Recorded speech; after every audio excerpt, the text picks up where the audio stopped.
Awesome to welcome Mike Weinar to the basketball podcast. Mike is an assistant coach with the Indiana Pacers. He finished his first season with the Pacers after 13 seasons with the Dallas Mavericks. Weinar was a member of the 2011 championship team coaching staff. He has served many roles in the NBA, from special assistant to the head coach to offensive coordinator and summer league head coach, where he led Dallas to the 2017 Orlando Summer Pro League championship.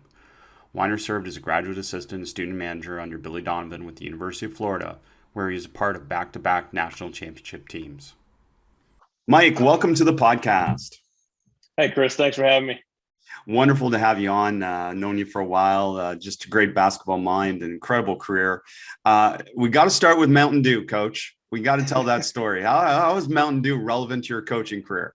Mountain Dew has a special place in my heart because of the fondness of it from my boss, my employer for the last 14 years.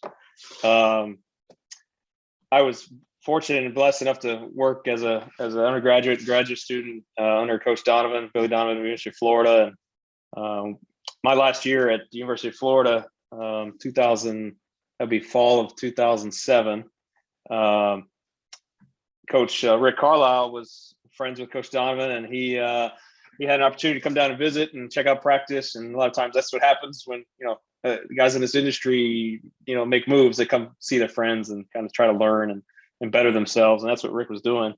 And I got asked by Coach Donovan to go grab the keys to his car and go pick him up at the airport and go to dinner and just, kind of be his right-hand guy while he was on campus. And I kind of heard through the grapevine that Mountain Dew was kind of his thing he had going at that point in time. And I grabbed a Mountain Dew almost every time I got to see him pick him up at the airport or wherever it was. I always had a cold Mountain Dew with me, and who knows, if that made an impact on getting hired or not. But come 6-7 months later, Rick was going to get the Dallas Mavericks job in this, spring summer of '08, and I kind of reached out and said, Coach, I'd be on the first flight to Dallas if you had anything for me. And he had a role as the special assistant to the head coach. That was May of 2008. And here we are 14 years later. I've been working for that man for 14 years, and I'm all the better for it. All because of Mountain Dew. I mean, it didn't hurt. It didn't hurt for sure, Chris, right? Oh, I know there's way more. Yeah, there's way more to it than that. And but just a tremendous story to kind of highlight the details, and the details matter. And that's definitely it. And, you referenced spending that much time in Dallas, and just as a curious general question, are there that much differences from one organization to the other? Because I think sometimes people have an impression that each NBA organization is very similar and there's not that much difference. So is there that much differences? Sure, Chris. We operate under the same rules, the same governance. It's not like the open market and capitalist society where you have really no rules other than the SEC or whoever that governing body is. But we operate under the same rules, but the way you go about it can be a little different from each organization. And that's not to say better or worse. It's just different ways to cut the cake. My wife's a baker. It's a different way to slice the pie, whatever you want to say.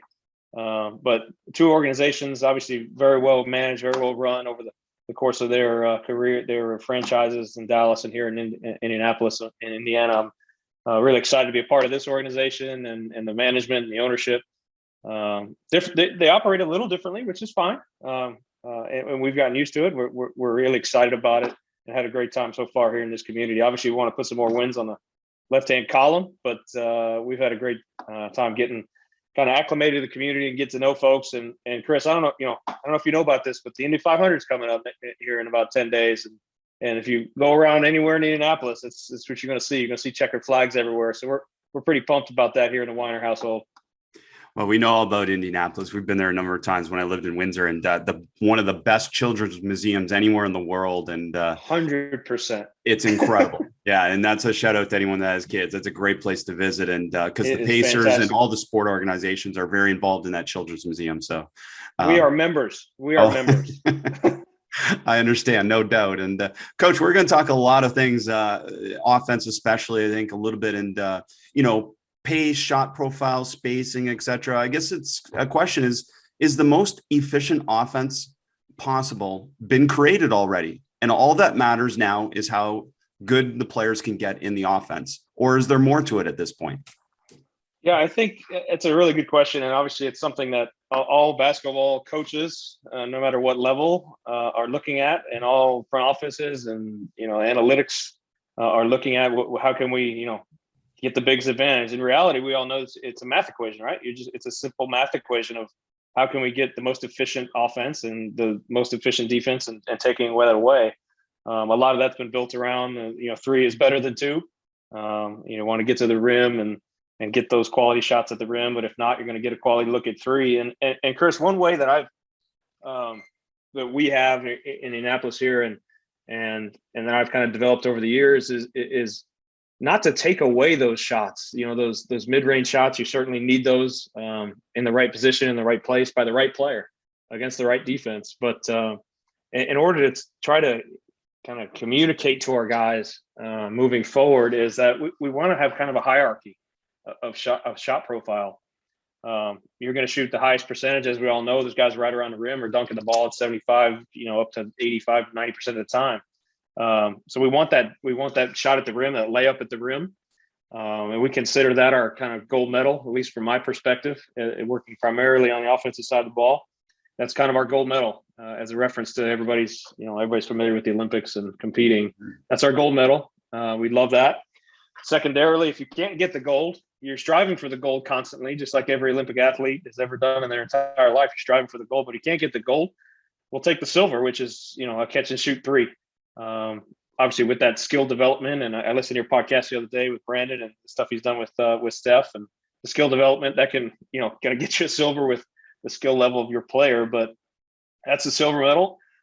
Getting those threes, those quality looks at threes. And then the bronze is the mid-range shot, the non-rim, the non-paint shot, whether it be floater or pull-up. And certainly those shots are more efficient for certain players. But it's a shot that we might have to take. And you know what? We'd rather have the bronze than no medal at all, than turning the ball over and getting crushed in our net, transition defense because we turn the ball over, or we take a really difficult shot, from three just because it's a three. We want to get those opportunities and we want to be on the medal stand no matter what, even if it is a bronze.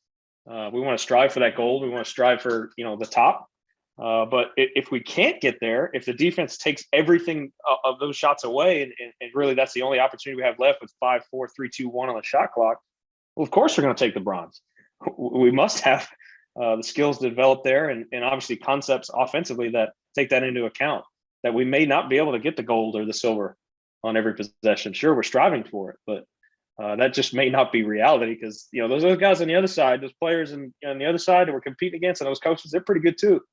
So we got to take that into account and understand that we may not get exactly what we want on every offensive possession, but we got to have a hierarchy of what our goals are. Every organization, every person obviously has goals in their mind, and we have them too.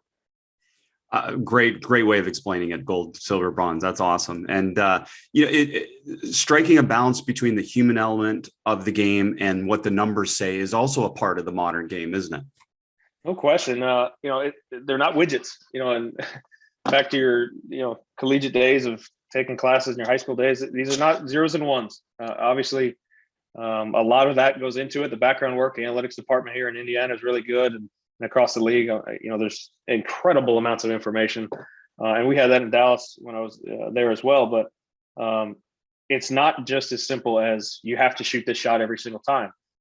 There's however many variables you want to count up. There's 5 players on offense, 5 players defense. Well, there's 3 referees as well. Do we know what the referees are, their tendencies are? Do we know where that is going? Do we know the rule changes? What happened recently? Obviously, this year they took away the non-basketball moves. A little decrease in free throw rate at the beginning of the year. Then it kind of flattened out to more of a norm.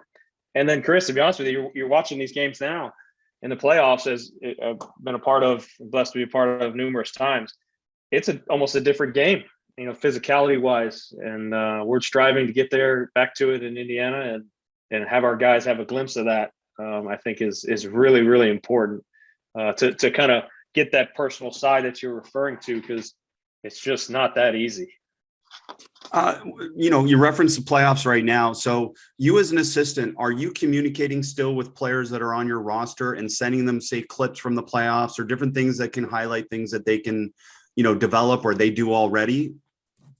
100%. We're in contact with our guys, constantly. The younger group that we have, the younger players that are on the Pacers this year, it's completely voluntary, but these guys have been back in the gym already. We've been, within the rules of what NBA's laid out, but we've been working with them and showing clips, and Lloyd Pierce does a great job with that. He showed a couple clips the other day with some of our young guys, and we're really, trying to take that next step here in Indiana. We got to get back to what, Indiana basketball is about, and this state and this area is so passionate about basketball. We're going to keep working and striving with the cooperation of our front office to get back to that point. But the physicality of it, really, Chris, I can't say enough. You talk to any of these coaches and any of these players that are still in it, fortunate enough to be in it, that it's a different level, and you got to feel that to really get, and understand it. I can't remember the official that came up with a quote. He's a retired referee, but he said, like, people get the impression that officials referee the game differently in the playoffs, but it's really just that the game changes in the playoffs because players play full intensity, because day to day, I mean, you can't do that in a regular season necessarily, but you can in the playoffs more. Is that a fair comment? Yeah, I would say that's fair. I mean, the rules don't change. It's just the level is the next level. It's like going from in every level of basketball, you're going to step up a notch. You're going to step up a notch from your middle school team to your JV team to your varsity team.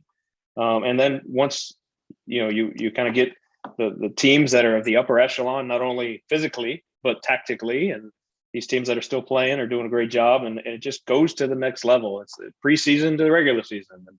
And it's just a gradual thing that just, you got to get that experience. I think, in my point of view, to really make an impact there. One of the roles I want to talk about relative to your roles that you've had for Coach Carlisle, and I think this is a modern role for a coach, is to filter information to the head coach that is the most important information. And I've got to think that the best organizations have people like you that are doing that for the head coach. No question. Obviously, Rick is the ultimate decision maker in terms of what we're doing strategically along in coordination now. In the modern game, you do a lot of that communication with the players that are on the floor and giving them the tools to put them in the right situations. But Chris, the way I've approached things, from my chair and my personal beliefs, I'm a believer, and I believe you got to serve others to make this world and your surrounding sphere of influence better. So I'm going to try and serve my head coach and serve those around me, to put them in a better situation. And if that, corresponds to me in a better situation, then all the better for it. But I go into it every day. How can I serve my head coach? How can I serve my players? How can I serve the Pacers and the community at large to make this a better situation, make them better, make my head coach more prepared? How can I serve that guy? And if this course last 14 years, it's been Rick Carlisle, and prior to that, Billy Donovan. But how can I serve them and get them in a better situation? Now, that may be just being quiet for a little while. They may need to have their space, just like we all do. But I try to think about, as much as I can, what's the next speed bump? And I'm not going to say roadblock, because roadblocks, you got to turn around and go another direction completely. I'm going to say speed bump, because there's going to be bumps in the road in every NBA season and every year. So what's the next speed bump? How can I help my head coach, and how can I help our players be prepared for that as best they can, as best we can? But also, how can I really try to, get them in the right frame of mind to attack that speed bump and be accelerating it when we go over the top of it? Well, you referenced that coaches are human, head coaches are human. Oh, so, we all go through the ups and downs. So maybe from your perspective, what are some of the best practices when, say, a coach is down, your head coach is down? What are some of the best practices to be able to help them? Well, first of all, we got to love on each other. We got to understand that we are all people, as you said. You come in the next morning after a 20-point shellacking. Nobody's in a great mood, right? Well, we got to understand this is, as we've talked about, this is like a lot of people talk about. It's not a sprint; it's a marathon. There's 82 regular season games, and give or take 4 to 6 preseason games. It's a marathon, and we're in this to put our players in the best position to succeed, so that as a group, as a unified group, that we can come together and obviously get to that next level, whatever the level that may be. So can we get our guys, and our head coach is obviously the main conduit of this, can we get our guys in a headspace where they're ready to take the next step, or at least confront the next step, so that the next time we get to there, we're ready to hop over that wall. So to answer your question, Chris, I would say that you really got to know that person. And I thank God every day that this is 14 years with Coach Carlisle. I feel like I got a decent grasp. I'm still learning, but I feel got a decent grasp, and try to help him in any way we can. But really, to get to the bottom of your answer, I would say this: you got to serve them as best you can, and just take that mindset. Don't, oh, hey, what's my next position? If I get this done, I'm going to have an opportunity to be in this spot. Well, be where your feet are, and attack it the way you are every day, instead of trying to think about, oh, well, if I do this, I might be able to get this next position. Serve who you're serving now, and you'll be better off in the long run, in my opinion. That's awesome. And you referenced, the amount of information in the modern game is incredible, from analytics to just video to everything like that. So I'm curious then, you referenced Lloyd Pierce and Ronald Norwood, who's done the podcast, some different people on staff. Is it something that coach or you communicate the communication style, the best practices to be able to communicate within the organization? Or is that just something that we let people be individuals? Yeah, we obviously, it's our first year as a staff together here in Indiana, and we had a lot of conversations leading up to the year. Obviously, we can make adjustments during the year, but we want to have the right highway of information as the year begins, because once games starts to pile up in the NBA, you're drinking from a fire hose, and you got to try to have the right path forward. So there's a lot of conversations about what is the right information that we need, and what is the information that our group can provide, which they've done a great job with. And how does that get communicated? Does Rick need all of this information via email? Does he need it on printout? Does he need it, the day of the game? Does he need it 4 days before the game? Well, if I'm the prep coach for a game, when do I need that information? I may need it a different time than you, Chris, or Jenny Busek, or Calvert Chaney. I might need it a little earlier, or I'm not going to really look at that until 48 hours or whatever it is.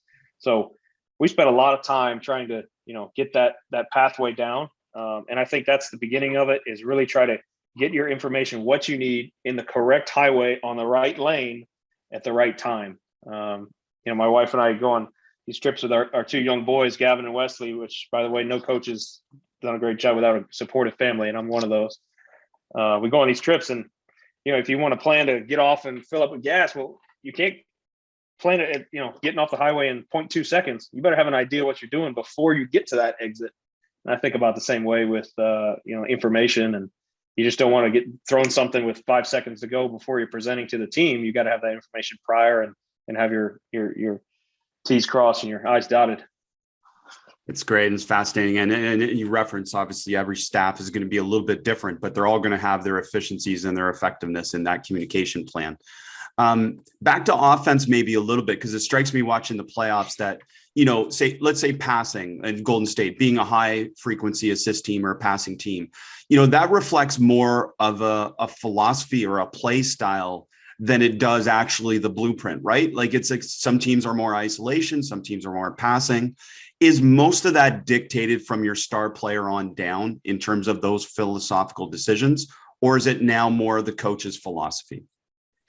Yeah, I from my personal opinion, I would say it's dictated by the roster. You have an overall style that, as a coach, you want to play. You want to, whether it's movement, whether it's pins, whether it's pick and roll, whether it's isolation. You have an overall philosophy, but your philosophy may not fit the roster you're given as a coach. So, we're between a rock and a hard place there, and it's not going to work. I do think that you have to build around what the concepts of your top echelon players. And that may not be just on offense. How does that factor in the defense? How does that factor in how we're going to get back in transition defense? Are we a great offensive rebounding team? And I talk about, with the communication with our team and our staff, and trying to be a part of it, is that what's the advantage? Everybody says WTF, in their little text strings. Well, WTA, what's the advantage? Where do we gain the advantage either tonight, moving forward these next chain of games, 5, 6, or are we looking at the macro perspective? What's our advantage as an overall roster? And I think you got to keep an eye on those things. do we want to play a fast-paced game tonight? Do we want to, go in transition as much as possible, or are we not as fit as the other team in terms of speed and athleticism? I think that's something we got to take a look at, not only on a 1-game basis, a 5-game basis, a little mini pod, or going into the season. What does it look like for the year? And I really think that if we're talking about how do we win, how does each individual or each team get better, that's the core of it. What's your advantage? If you have player X who's a great isolation player and player Y is on the same team, he's a great isolation, well, you may want to ISO a little more. Well, if you have guys that are great crashers, there's some great guys crashing the offensive glass here in the playoffs. You see it every time. Well, you may want to crash more. Well, coach, I may give up transition points. Well, we're not in this to just go to a certain score. We're in this to net gain.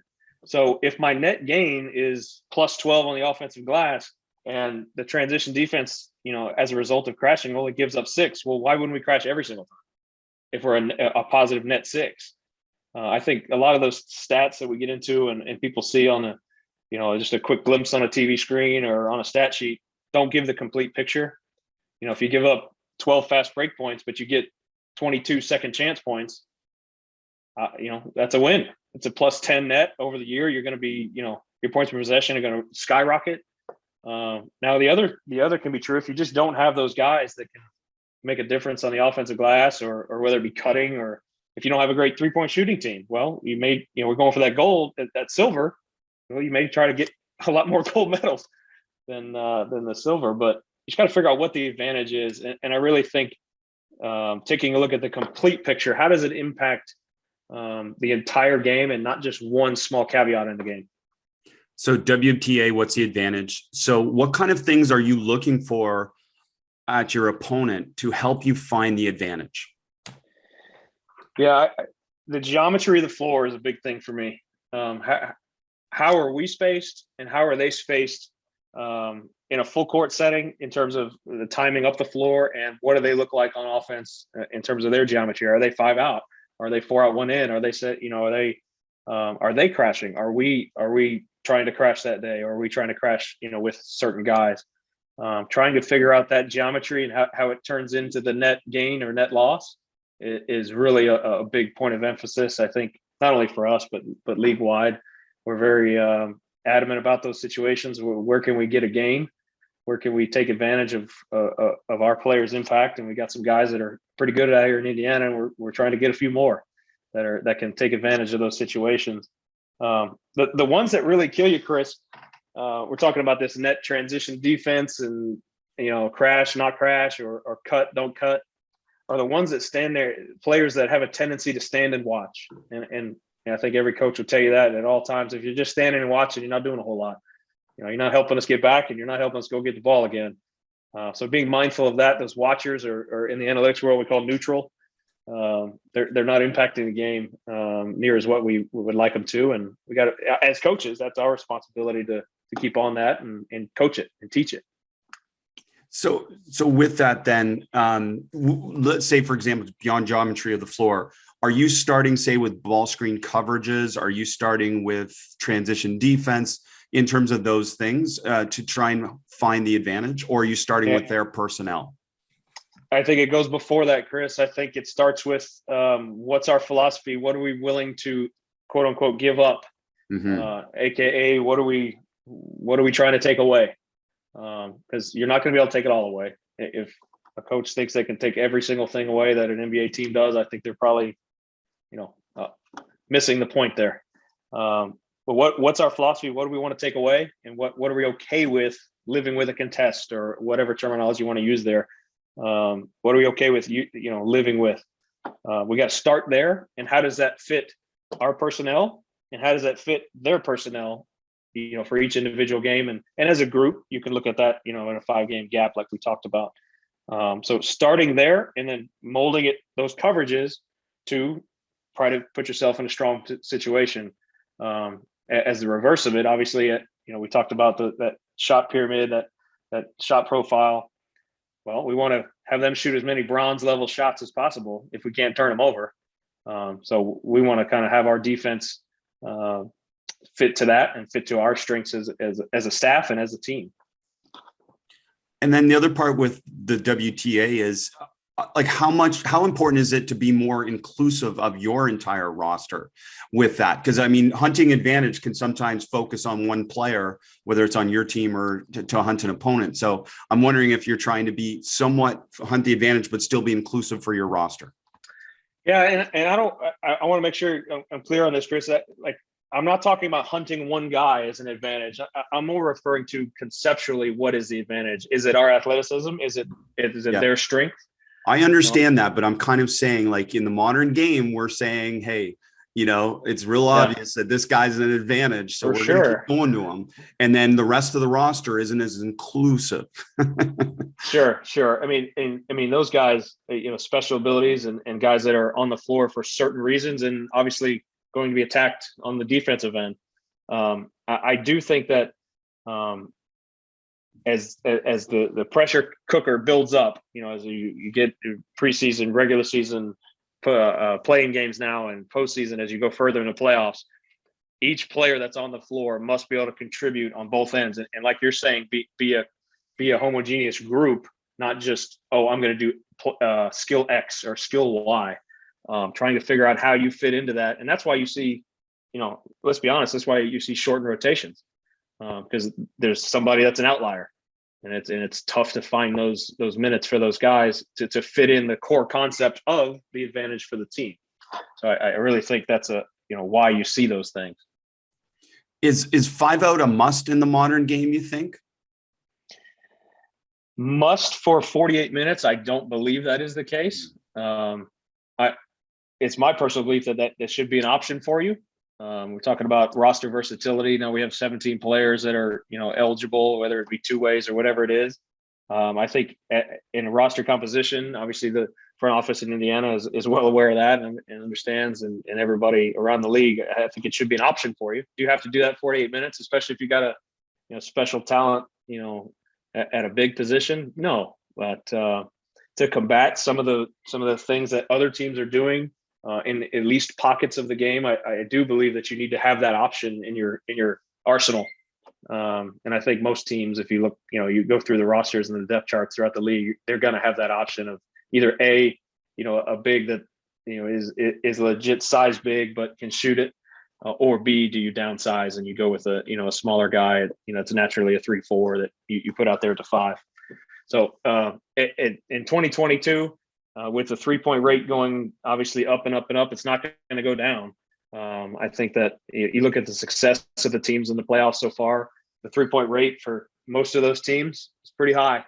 So you must have that option, in my opinion, at least. So the subtleties of the game, we understand that teams are different, even though sometimes to an outsider, they might look like everyone's running the same or doing the same thing. But let's say like 90% of the actions are the same, let's say.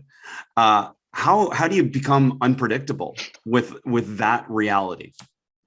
And that's the gift of talented basketball players. Mm-hmm. And I think that's the core of the game. We've gone through a few different concepts here, but the core of the game is making reads, and reading what is that advantage. That back to that WTA, it all wraps together. The core of the game is really reads and how you react to that. Do I have the outside hip? Can I attack that outside hip? Can I attack that front foot? Like you in your basketball decision training that I've been a witness to over the years, reacting to what they're giving you. And now we're at the top level of this, where that little gap, that little window may be just enough for you to get a step back shot or a sidestep shot, or that maybe the guy's got his left arm at a 36-degree angle instead of 45-degree angle, so you can get the rip through. Understanding those intricacies is the next level read.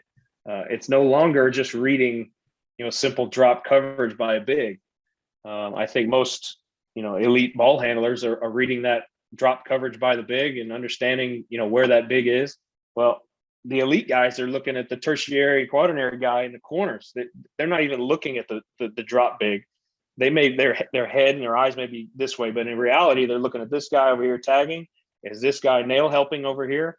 They're looking at the next level of read, and obviously that takes a lot of experience and a lot of skill and a lot of development to get to that point. But when you're those elite ball handlers, those reads and reading what the advantage is, when you come off in live action while you're handling and reading that next guy, not just our drop defender or the switch defender, you're reading the next level guys is really where guys are excelling. I mean, it's honestly, Chris, you're watching it. I mean, how fun is it to watch some of these guys in these situations? And look, in Indiana, we got some guys that can do it too, but it's fun to watch.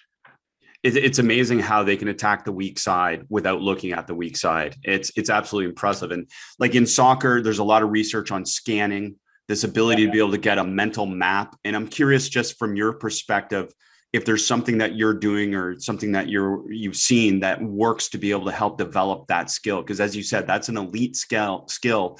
But I think more players have it than we realize. In terms of how the game is played, but also the permission and freedom for a player to be able to say, let's say something like jump to pass. Like that is now a part of the game, right? That maybe 20 years ago, a coach might poo-poo that idea. Yeah. And that jump to pass is an interesting debate that's been going on for forever and ever. And my theory on that is, you can jump to execute a pass. You just better have an idea what you're doing when you get up there. Don't try to make that decision on your way back down. When the pilot goes to take off and goes down the runway, he's not making that decision when he's got the wheels like this. He's made that decision far behind that and making it. Yeah, there's adjustments that need to be made, but he's got that decision pretty much made when that happens. But to get to your question about where it's going and what is the situation there, I do think that, as you've talked about in some of your basketball immersion stuff, is that giving our players as much opportunity against read defense. It doesn't have to be full live. And in the world of the NBA, where you have limited practice time, it doesn't have to be 5-on-5, good versus good. But it does have to be as much reading and understanding the nuances of, hey, this guy's foot up, this guy's foot back, as possible. Do I still think, Chris, we can talk about this. I do think there is there's still some form shooting that needs to be accomplished, muscle memory in those situations, in terms of training the body, but training the mind, as you've talked about so immensely on your podcast and in your world, is such a huge thing. And if we can't do that, then how do we expect them to perform when it tips up in front of 20,000 people and millions of people around the world? So giving them those reads while looking at the whole picture. We talked about it earlier that this is not widgets. These are people. They might have had their newborn up at 2 a.m. last night, and they just physically are not in a state of mind to go good on good, A on A in practice today, or even in shoot around or whatever it may be. These are people, and we got to love on them, we got to serve them, but we got to feed them the right stuff when we get prepared for the game. And as we've talked about before, is getting those people, those players in situations where their mind is challenged as well as their body. So use of video for reads, use of obviously on-court practice. I'll give you an example. I had a chance to watch Scott Morrison when he was with the Boston Celtics. He's now the Perth Wildcats head coach. Run a workout with Gordon Hayward with 9 coaches on the floor. So it was like the ultimate simulation. The workout was about Gordon Hayward, but there were 9 coaches helping simulate offense and defense and decisions and reads. And just, again, the resources that you guys have, that makes it possible, doesn't it? And we're an organization here in Indiana that understands that. And we got enough bodies to make those simulations. We had like I told you, our younger group of players have been in here recently. While the other teams are playing in the playoffs, we're trying to get better too. And we had, 2 guys on the floor, 2 players on the floor, and all the other 8 were coaches or whoever else we had out there. So just making those reads as realistic as possible while keeping in mind that we can't, good on good. We can't, go at guys like that. During the year, or even right now, we just got to be smart with that. Working coordination with our strength staff and the training room staff, and make good quality decisions. Not just for this moment, but are we making quality decisions for their growth? Are we making quality decisions for the growth of our team? I think that's a big part of it. And just to add to that, Chris, it's great to have those on-court workouts and those situations and reads. We got to work with people to make, the relationship better as a whole. Because if we think we're going to succeed at the highest level, we got to do that a little bit off the court too. Are we building into people? Are we sitting down having lunch with our guys? Are we doing those things to try to better that relationship and try to get that relationship to the next level, so that there's that trust and that bond, that when the stuff hits the fan, hopefully next May or June, or if we're at opportunity to make playoffs, then we're together even more. I love this discussion and these perceptual reps, as you just referenced. They don't have to be full speed. They don't have to be physical. It's more about the physical rep. And again, instead of just doing the on-air rep, they're doing essentially an on-air rep, but with perceptual decisions. And it's just, I think that's the next frontier. And I'm so glad you shared that. No question. And there is a time and place for some physical contact, and we're going to get that in too. But with today's the loading, we have all the measurements in the world, Chris. It's amazing the stuff that these guys have. The measurements that come from a performance staff, like how many steps that you take this way and this load, and the perceptive knowledge that we have is incredible. And there's a time and place for a heavier load. There's also a time for all mental reps as well. So talk to us about that then. So the sports scientist gives you the load that they went through in that workout, and then that helps you determine what they should do the next workout. Yeah, as we were talking about earlier with the delivery of information, we're trying to figure out what coverage to be in tonight or whatever. So we don't necessarily, as coaches, in my opinion, and the way we kind of operated here in Indiana, is we don't need to know those exact details.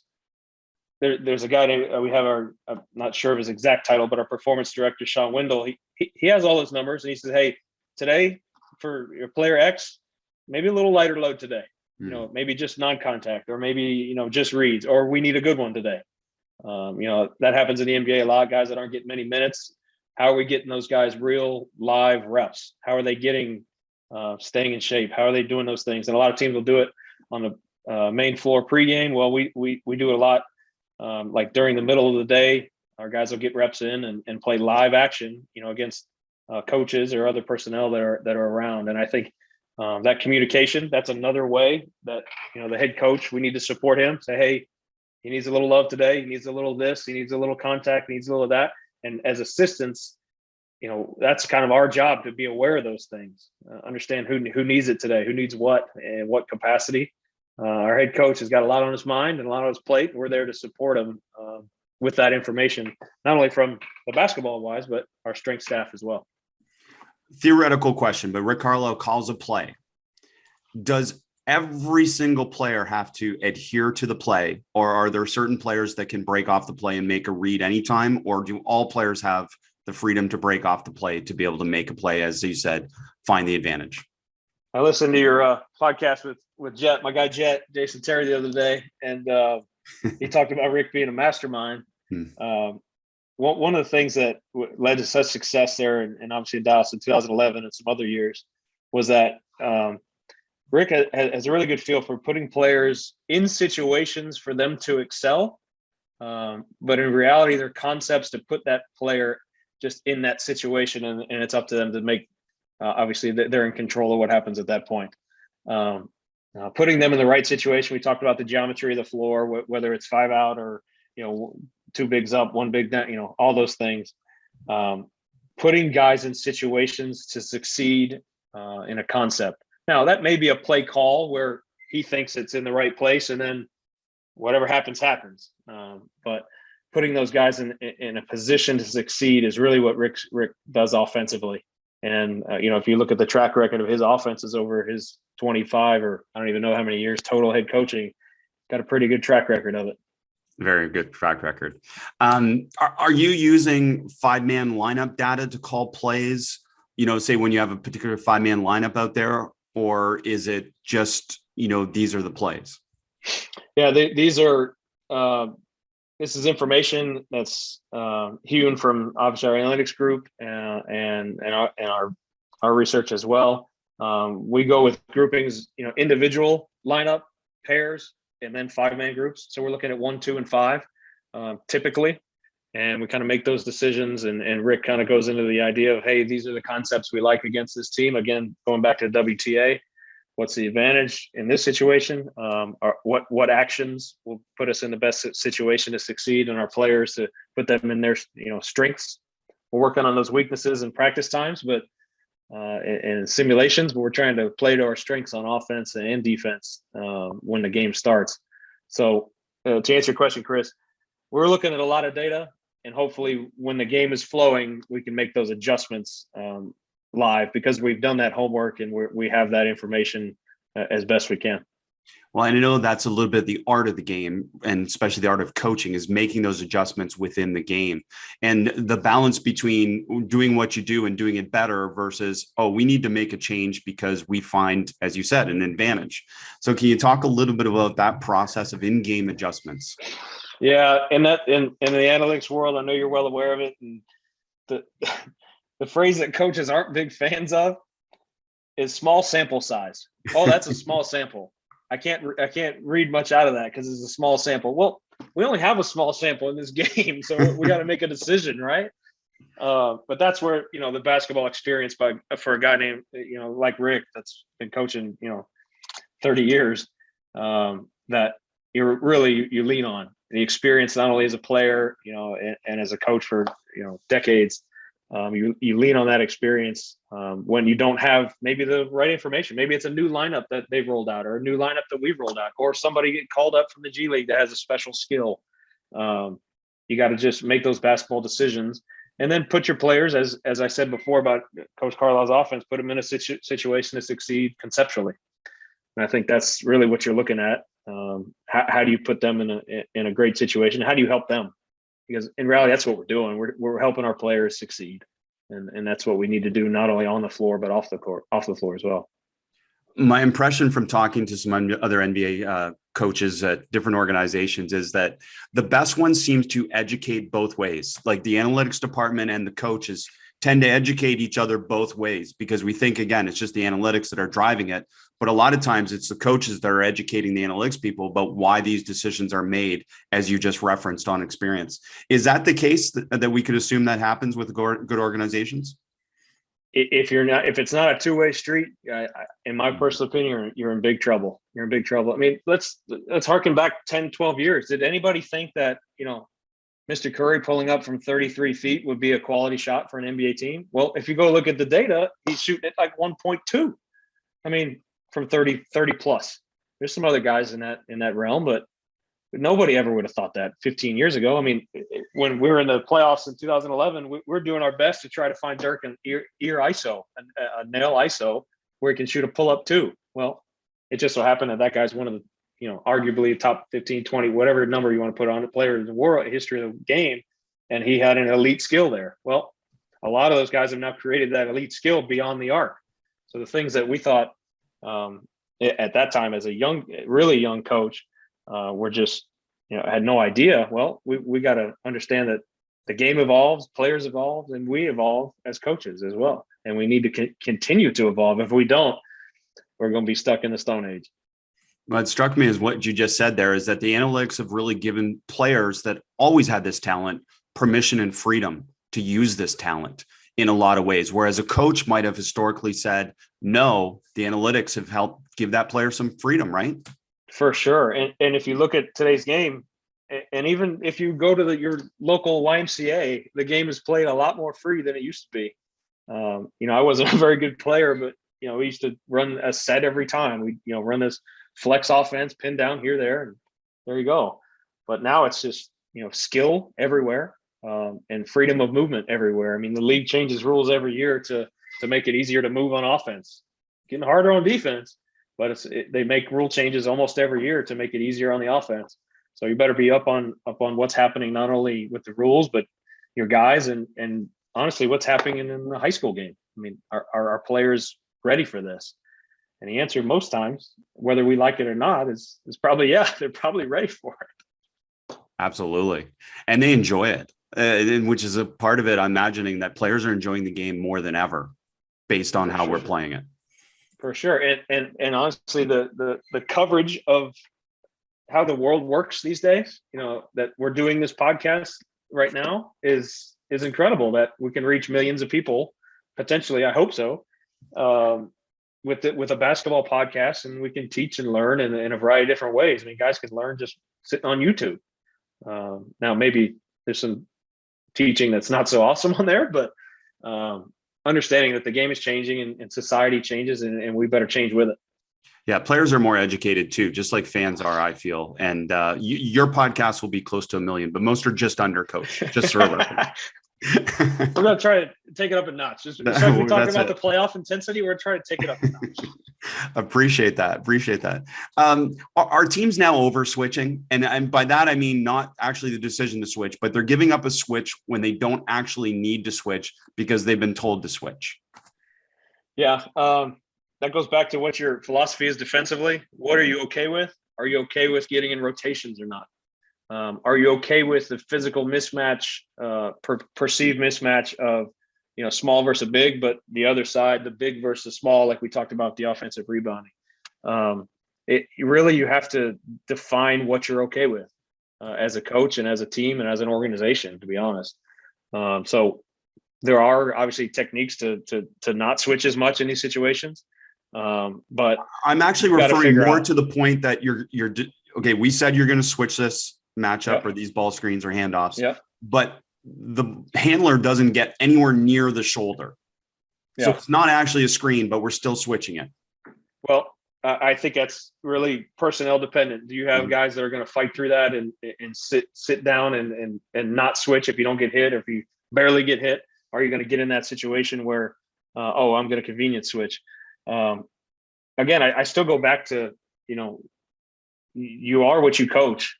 Are you going to, allow that? Is that going to happen within your philosophy? Are you going to allow that situation to occur over and over, or are you okay with it? I mean, are you okay with just switch everything? Which some teams are. Some teams are pretty good at it. But it really. What are your standards in terms of the physicality of the game?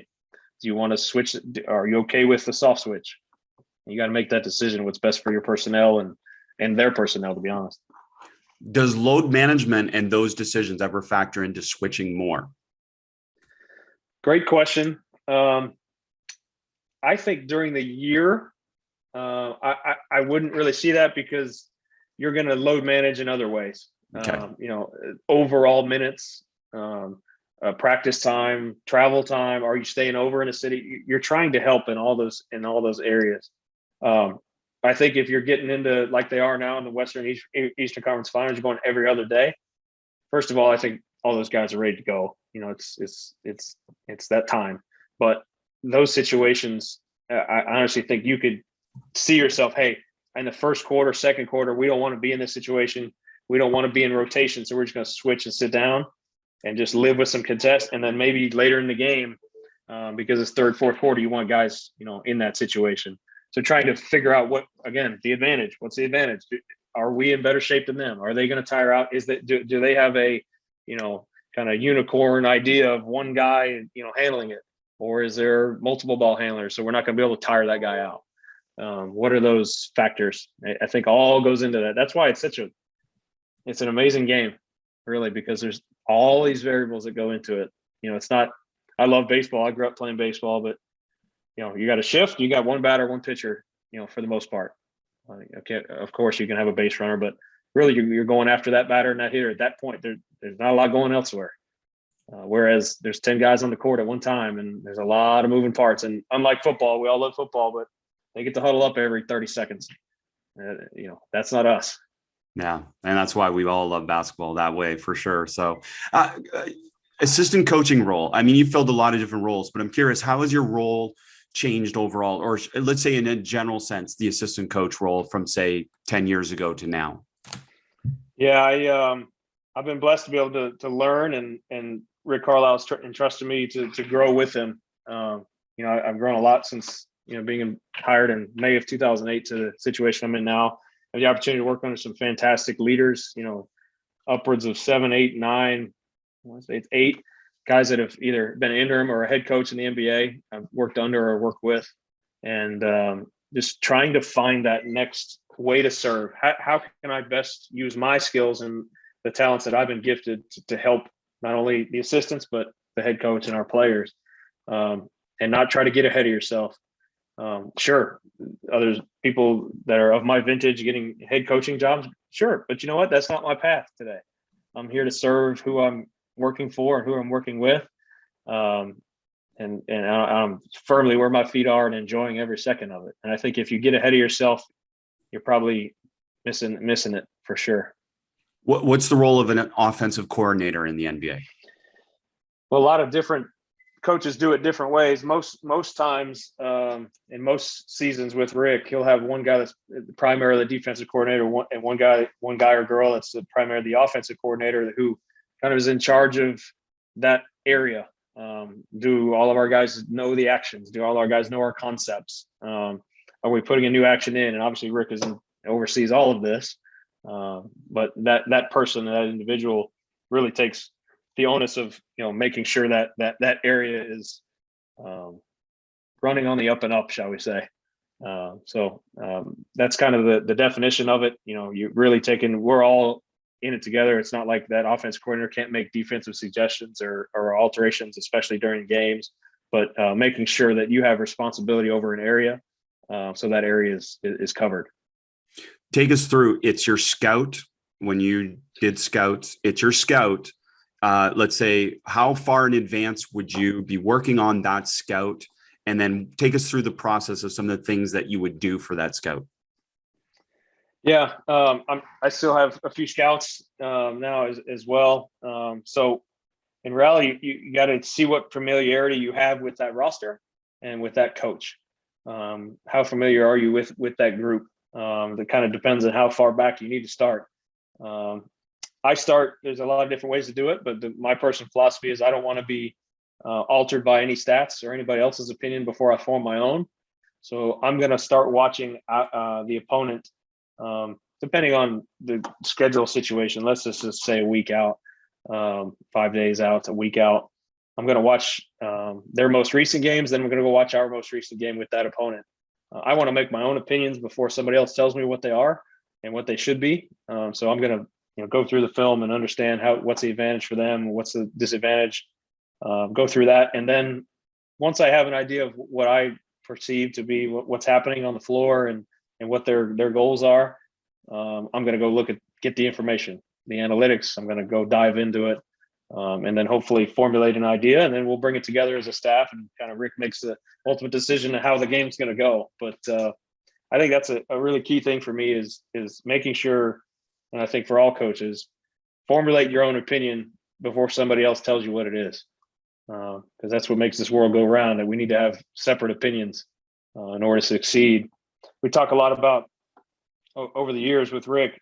We can have great discussions, and man, I've had some fantastic discussions in coaches meetings. I mean, Terry Stotts, Dwayne Casey, Jim O'Brien, Jamal Mosley, Steven Silas, Lloyd Pierce, Jenny Busek, Ronald Norad now.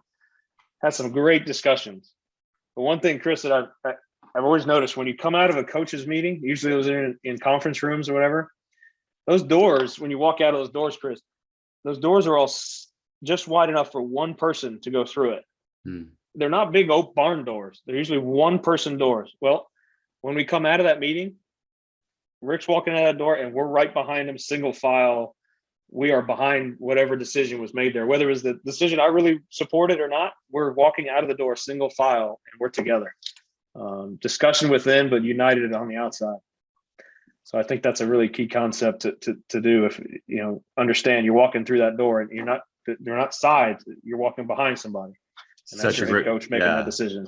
Such a great way of explaining it. But to your point, disagreement and discussion is welcome and encouraged, isn't it? 100%. If not, what are we doing? We Yeah. have the staff is put together by all these great coaches and all these organizations to be diverse, not only in experience but thought process. I think you're doing yourself a disservice if you don't have those discussions, and if you're not open to hearing that. Maybe when I was a lot younger and new to the game, maybe I was a little more stubborn with it. But I think I'm hopefully growing in that area and understanding that my way may not be the right way, even though I think it is. We're going to go at this thing together, and we're going to come out of it united. Coach, I mean, the servant mentality shines through in everything you've shared today.